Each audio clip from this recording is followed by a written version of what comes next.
ओम शांति। 10 अगस्त। मुरली बहुत गुह्यता से भरी हुई।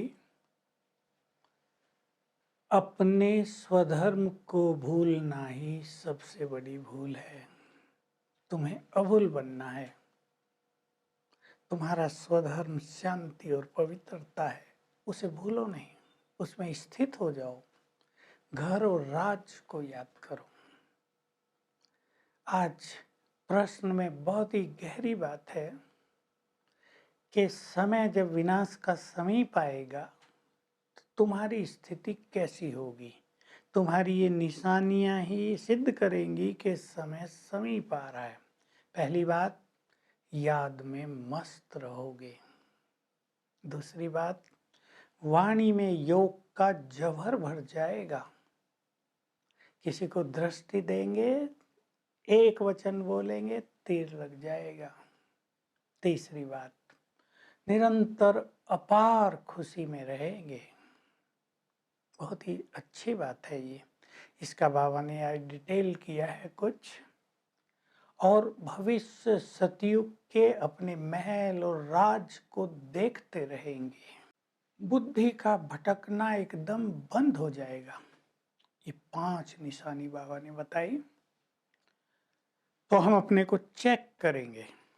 ये हमारा बढ़ता चले दिनों दिन, बाबा की याद में मगन रहने लगे, बुद्धि भटके नहीं और अपार खुशी हो। और सतयुग के अपने सारे महल सेन राज यहाँ बैठे ही देखते रहें। बाबा कह रहे हैं ऐसा समय आएगा, अच्छे बच्चे आएंगे, यहाँ बैठे ही फटाफट स्वर्ग में चले जाएंगे। जो कुछ तुम्हें बताना होगा वो देखकर ही आएंगे।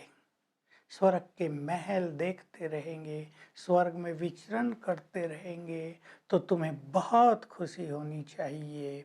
बेहद का बाप इस समय ब्रह्मा के रथ में बैठकर हमें सब कुछ याद दिला रहा है।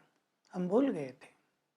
बेहद के बाप से हमें ऐसा राज मिलता है जिसे हमसे कोई छीन नहीं सकता, जहां अपार सुख शांति संपदा पवित्रता सब कुछ होता है भरपूर। तुम्हें अथाह खुशी होनी चाहिए, अपार खुशी में झूमना चाहिए। बाबा हमारे सामने आ गया है और वो याद दिला रहा है, बच्चे मैं इस ब्रह्मा के बहुत जन्मों के अंत के अंतिम जन्म में आया हूँ तुमसे मिलने के लिए, इसके तन में आया हूँ।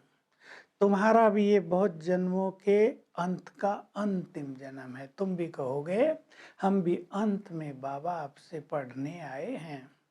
लोगों ने तो एक भूल कर दी थी कि मनुष्य आत्मा 84 लाख योनि भोगने के बाद फिर मनुष्य बनती है।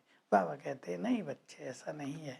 बाबा तो इतना ही कहेगा, पर हम सोचें अगर मनुष्य बनता 84 लाख योनियों के बाद तो मनुष्य जीवन कितना सुखी होता, कितना श्रेष्ठ होता, इसकी वैल्यू कितनी होती। आज तो मनुष्य जानवरों जैसे हो गए हैं। कोई कर्म भोग भोग रहा है। बाबा कहते हैं कैसे जन्म लेते हैं, किसी को एक टांग नहीं है, किसी का टेढ़ा शरीर है, किसी का छोटा है, कोई मंद बुद्धि है। सतयुग में ये सब नहीं होता है। तुम्हारे पास नेचुरल ब्यूटी होती है। सतयुग में दाढ़ी भी नहीं होती, केवल फीचर्स से समझ में आता है ये नर है, ये नारी है, ये देवी है, ये देवता है। बाबा तुम्हें सत्यनारायण की कथा सुना रहे हैं। कुछ गुह्य बातें हैं आज इसमें। पहली बात कि तुम नर से नारायण बनते हो, लेकिन नारी से लक्ष्मी भी तो बनेगी। नारायण के साथ लक्ष्मी तो होगी ही, लेकिन कथा अलग नहीं है। लक्ष्मी बनने की कथा नहीं, कथा नर से नारायण बनने की होती है। उसी में कोई नारायण समान बनेगा, कोई लक्ष्मी समान। और एक राज बताया, लक्ष्मी भी तो कभी नारायण बनेगी और नारायण भी टर्न में लक्ष्मी बनेगा। पुनर्जन्म तो होता ही रहता है। और हम जानते हैं मनुष्य आत्मा एक जन्म मेल का दूसरा फीमेल का लेती है। मुश्किल से कभी कभी 2 जन्म मेल के या 2 जन्म फीमेल के लगातार होते हैं। तो बाबा हमें राज दिखा रहे हैं हमारा। तुम्हारा राज इतना सुंदर होगा, तुम्हारे महल इतने सुंदर होंगे, तुम्हें इस अपार खुशी में रहना चाहिए। भगवान हमें पढ़ाने आ गया है, कितना सुख दे रहे हैं बाबा हम सभी को। याद में मस्त रहो, याद से ही तुम्हारा बेड़ा पार होगा। मुख्य बात, बाबा बच्चों का चार्ट मंगाते हैं।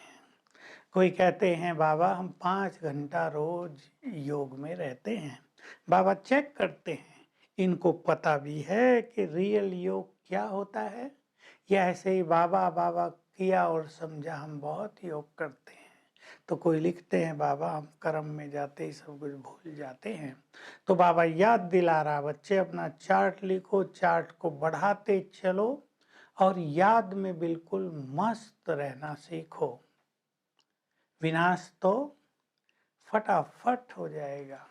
बाबा कह रहे बॉम्ब्स डालेंगे, 1 सेकंड में सब खाक हो जाएगा, लेकिन तुम्हें तो अतीन्द्रिय सुख में रहना है, बहुत खुशी में रहना है और अपने अंदर योग का जौहर इतना भरना है कि तुम किसी को भी फट से दृष्टि देकर, ज्ञान देकर तीर लगा सको। तुम्हारा ही तो गायन है। अंत में सन्यासियों को, भीष्म को, द्रोणाचार्य गुरुओं को, बड़े बड़े सन्यासियों को तीर मारे हैं, मतलब ज्ञान दिया है, ज्ञान से उन्हें कन्विंस किया है।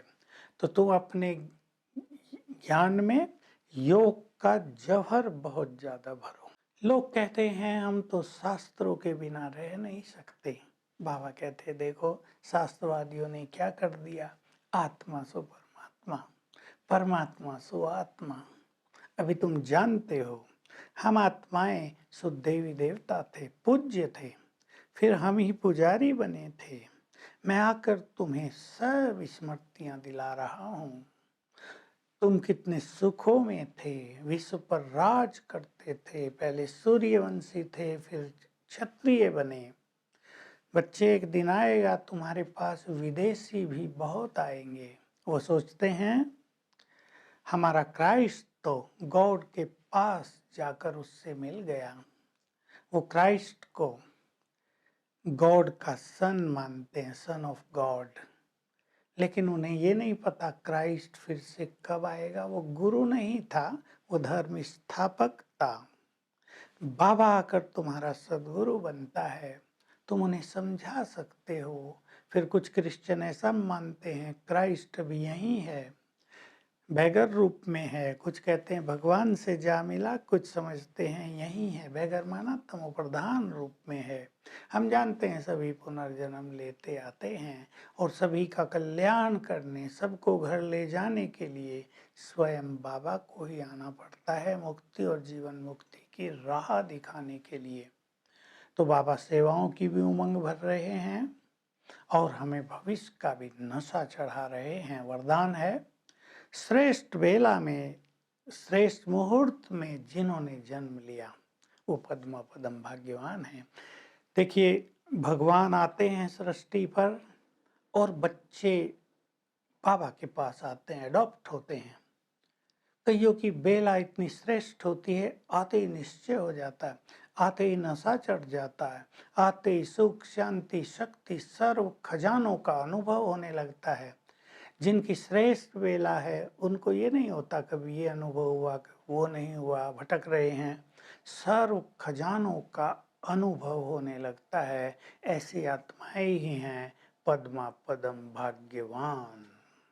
तो हम अपनी वेला को चेक करें। स्लोगन बड़े सुंदर शब्द हैं। प्रसन्नता की छत्र छाया में शीतलता का अनुभव करने वाले, छतरी होती है ना, शीतल कर देती है, ठंडा कर देती है। प्रसन्नता को अपनी छत्र छाया बनाओ और शीतलता का अनुभव करने वाले निर्मल और निर्माण बनो। यही हमारी सच्ची स्पिरिचुअलिटी है। तो आज सारा दिन हम नशे में रहेंगे। बाबा हमें क्या दे रहा है, भविष्य का नशा जैसे ब्रह्मा बाबा को था, वैसे सारा दिन भविष्य प्राप्ति के नशे में अपार खुशी का अनुभव करेंगे। Om Shanti. To watch Peace of Mind channel videos on YouTube, subscribe us on youtube.com/tvpeaceofmind. Just a click for a peaceful life.